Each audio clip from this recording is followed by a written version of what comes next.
Good morning. This is Father Stephen Kelly from St. John's Church in Detroit, and we're continuing our series of daily morning meditations where we generally look at one or another of the lessons that are assigned for morning or evening prayer, what is known as the Daily Office Lectionary. And hooray, today is Sunday. We're gathering together today to glorify God, to worship Him in the beauty of holiness, to be encouraged in the fellowship of the faithful, and most importantly, to receive Jesus Christ in the Blessed Sacrament. So I do hope that you will join us for worship today.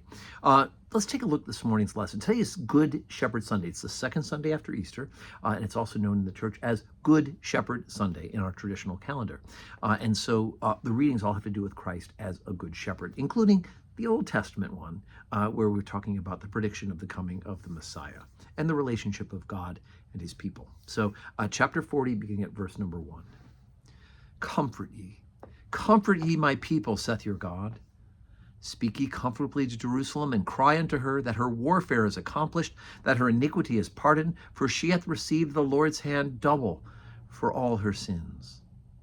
The voice of him that crieth in the wilderness, prepare ye the way of the Lord, make straight in the desert a highway for our God. Every valley shall be exalted, and every mountain and hill shall be made low, and the crooked shall be made straight, and the rough places plain. And the glory of the Lord shall be revealed, and all flesh shall see it together, for the mouth of the Lord hath spoken it. The voice said, Cry. And he said, What shall I cry? All flesh is grass, and the godliness thereof is of the flower of the field. The grass withereth, and the flower fadeth, because the Spirit of the Lord bloweth upon it. Surely the people is grass. The grass withereth, the flower fadeth, but the word of our God shall stand forever. O Zion, that bringeth good tidings, get thee up into a high mountain. O Jerusalem, that bringeth good tidings, lift up thy voice with strength, lift it up, be not afraid. Say unto the cities of Judah, Behold your God.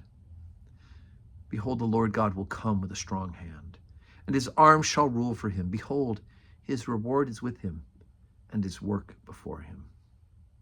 He shall feed his flock like a shepherd. He shall gather the lambs with his arm, and carry them in his bosom, and shall gently lead those that are with young. Okay, so when I hear the beginning of this reading, I think of Advent, because in Advent is when we tend to go and see a performance of Handel's Messiah, and with that wonderful, Comfort ye, comfort ye. I'm not going to sing the whole thing for you, obviously. So we talk about the beginning, that there's a time coming when God will restore the people of Israel. And yet, even though the human beings have turned away and are sinful, God reaches out and he comes with a strong hand.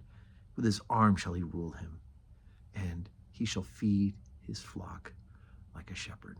So we have that wonderful reference. And of course, Jesus in today's gospel lesson at morning prayer, as well as the gospel lesson and the epistle lesson at Holy Communion, and the reading tonight evening prayer will all have reference to Christ as a good shepherd.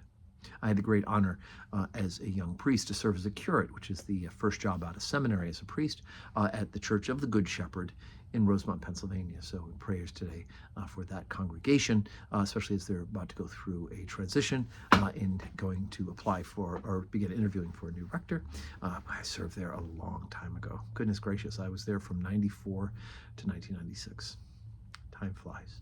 So anyway, but we know that Christ himself is the Good Shepherd. And let's come and worship today. Let's give thanks for the Good Shepherd. 7:30 morning prayer, 8 o'clock Holy Communion, 10 o'clock Holy Communion, 5:30 evening prayer. Pick a service, or you can pick two if you want, and come and worship. And may God grant us a Sunday that is full of blessings.